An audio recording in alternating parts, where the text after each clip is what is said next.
For me, this chapter was extremely interesting. There is a lot of things going on. The way Isayama has kind of pushed through everything and is really trying to set up all of the pieces to either rise above the situation or to crumble under the pressure is extremely in depth, but at the same time, extremely quick. So it's very easy, I think, for a lot of people to either get lost or feel overwhelmed or kind of rushed to understand all of this information and to connect to these characters more deeply, especially if they're reflecting on things or the decisions that they're making or the mindset or emotions that they are going through. For a chapter like this, which is a setup chapter, I think Isayama done a pretty good job, especially because the usage of dialogue is usually rather heavy within setup chapters. I think a prime example would be Togashi from Hunter x Hunter. He uses a lot of dialogue within his story naturally, but his setup chapters are rather overly filled with dialogue, and it doesn't necessarily seem like a setup chapter because it seems so normal to what he usually does. But then again, you get a whole different issue sometimes with that, where chapters will feel extremely lengthy or overwhelming because of that amount of dialogue. So you kind of have to cut your losses on how you want to structure a setup chapter. This one makes the most sense in trying to leave as much dialogue out as possible and trying to keep things as vague and to the point because of the action and the intensity of the situation that's behind them. They have to think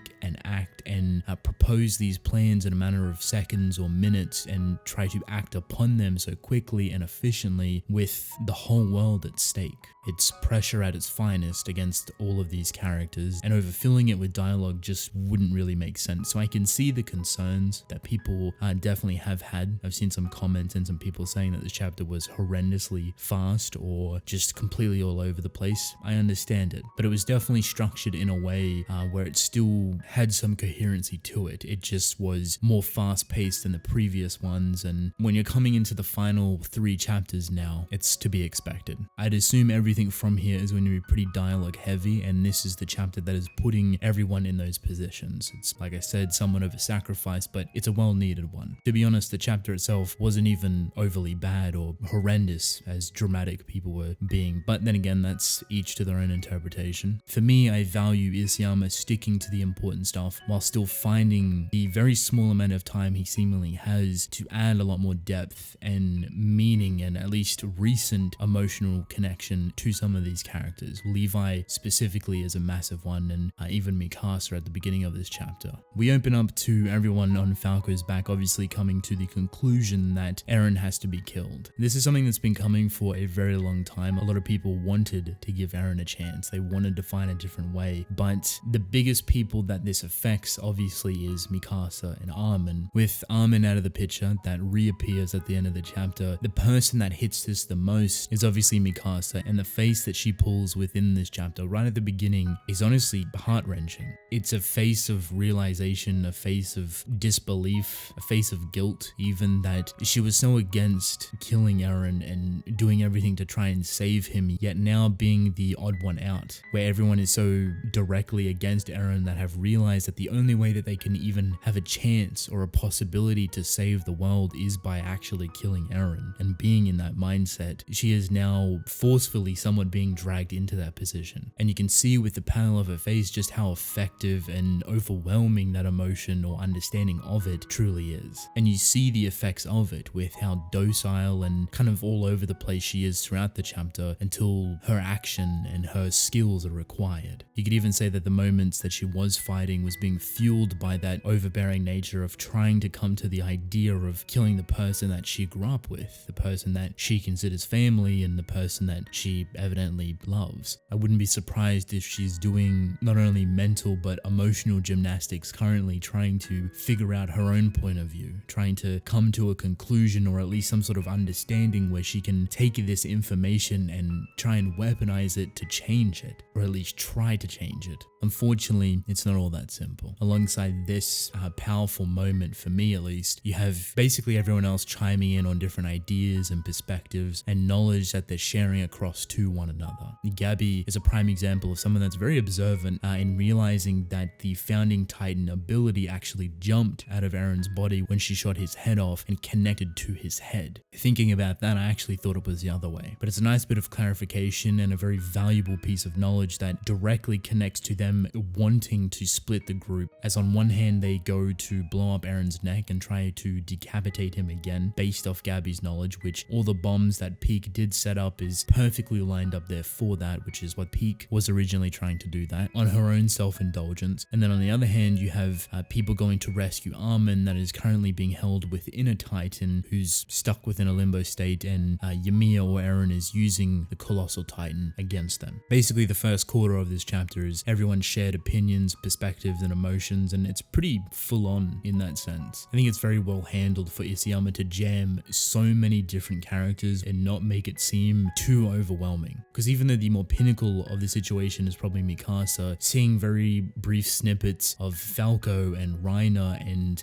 their connection, what their goal was for Gabby, and creating a future that wasn't dark for her is still empowering. Falco is driven by this stuff, and it's very impressive for such a new Titan shifter to not only evolve his Titan, or at least understand the complexity of flying and Titan shifting in general, but adapting to the situation so extremely well as a child. He is incredibly young, yet he's facing one of the most monumental challenges he will face in his life, and it's rather disheartening and sad when you think about it like that. Right after this is a very small, interesting segment of Eldians and Marlians, and I think this is a prime example of how hatred and the history doesn't just magically disappear, even if you self-recognize your own hatred and wrongdoings that you've done towards other people. You would hope or even think that the possibility of working with Eldians would come naturally, that you need to do better, that Marlians and Eldians need to coexist, that if they continue the cycle of hatred, they will once again birth this Eren Jaeger into a new world. It's extremely fickle, but very authentic. It doesn't just disappear. It doesn't just vanish. You can see the intensity between them. You can see them begging and pleading with one another, but also very curious and confused on what to do. It's not just flat out hatred anymore. It's genuine confusion. Unfortunately, at least in this situation, it does seem to lead down a dark path, with them all trying to fight each other and war somewhat breaking loose once again. It's something that could be very easily glossed over, just because I think Jean is the only person to actually recognize that they're fighting once again, and it's a very small panel right after it. But I think it's a perfect kind of cherry on top to showcase that even if both sides have recognized their wrongs and want to try and understand the other side and want to coexist, that the hatred and the history does not just disappear instantly. In the grand scheme of things, it's extremely horrific and detrimental to absolutely everyone. From this point, you have two different groups. You have one group going to Eren's front and his neck to try and blow it up and decapitate him, and then you have another group that's looking for Armin. The people that are going for the neck, Jean and Reiner. Pretty simple, they get work done, but the person or the all-star within this chapter that absolutely thrives and showcases stuff that we haven't seen before from them is none other than Peak. There's honestly not all too much I can say about it, other than the fact that I am genuinely impressed and amazed just how efficient she truly is. She has gone above and beyond to fight all of these incredible titans from history one by one. Not to mention the amount of control, consistency, and endurance she has while being the car titan, how she utilizes that to the highest of degrees. Her knowledge and understanding towards the titan shifting ability is impeccable, and you see how vicious she can truly be, going from a simple cart titan that crawls around on walls and can stay in that ability for a very long time, to someone that is so agile and extremely dangerous to deal with. The amount of times that she can actually get in and out of her titan is impressive on its own, yet dealing with all of these other titan shifters with ease is nothing short of amazing. So the other group that is currently looking for Armin obviously consists of a portion of the remaining people, which is Connie, Mikasa, and Annie. There's a very small titan with a pig head that they believe Armin has been eaten by, and it's kind of just based on the fact that it keeps running away completely. I'm not too sure if they've seen it originally, but regardless, their sights is on that titan,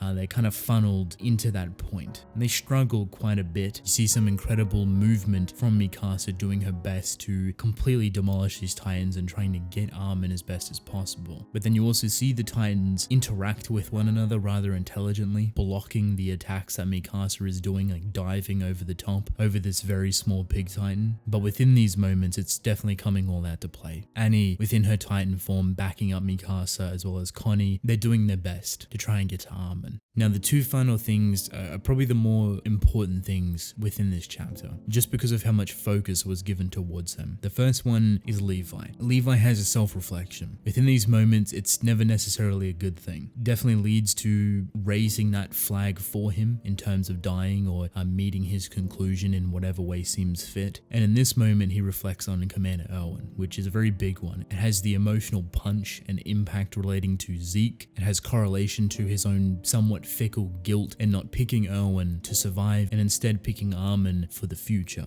So as much as he currently sees himself as a very massive burden and not really sure on how much he can truly do, he still desires to fulfill his role for Erwin, or at least live up to those standards that Erwin would be happy with. I think at this point Levi has reached the conclusion for his character. There's really not all too much we could give for him, especially with only 3 chapters remaining. The mention of Zeke, the mention of Erwin, even with how it brings in a portion of Hanji and everyone else with their goals and their ambitions, not to mention the future and why he chose Armin and what Armin represents and what he sees within him. This sets all of it up for most likely the next chapter, and whether or not Levi will truly meet his conclusion, whether he eventually dies fighting to either save Gabby or free Armin or kill Zeke, whatever it may be, or even the possibility of him forgiving Zeke and letting him go. Zeke has been a massive driving force for Levi for the longest of times. Their history, the fights they've had, and I feel like it could potentially fit perfectly within his ever so changing character currently, that he would actually let Zeke go.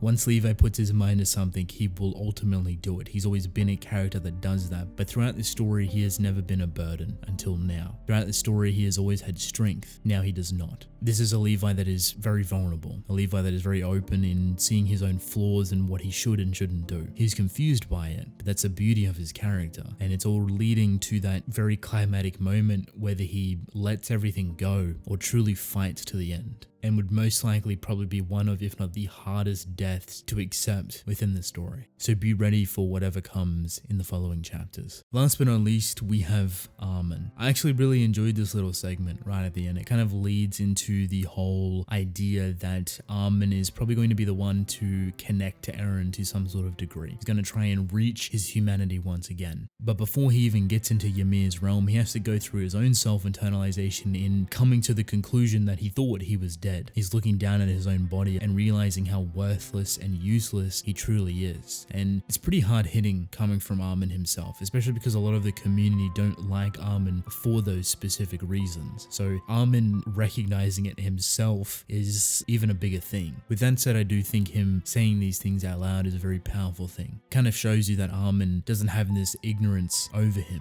see his own flaws. If anything, he's kind of cursed by them, that so many people expect such incredible things from him, that have so much faith in him, yet he feels bad or burdened by the fact that he couldn't give anything in return, that he still hasn't given anything in return. And this directly correlates back to Eren saying Armin would be humanity's savior, which is what this moment is building up to be. Everything that Armin wants to give people in return, what Eren has said Armin would be from the very beginning, is what Armin is currently coming to. The point of saving humanity, the point of connecting to Eren and trying to convince him to stop all of this, to recall all of the abilities, to take away the power from the people, to leave this world and potentially not allow it to be born within it once again. But the only way that he would come to this sort of knowledge or understanding of the potential of the Founding Titan abilities, as smart as Armin is Zeke. And fun enough, when Armin realizes that he's not actually dead and can basically see and feel everyone within the battlefield because he's connected to them all via the paths, he realizes that he's in Ymir's realm. And the first person he witnesses when he's trying to think of something to do is Zeke. I do feel bad for Zeke, as much as I feel like the panels are rather funny because he looks like a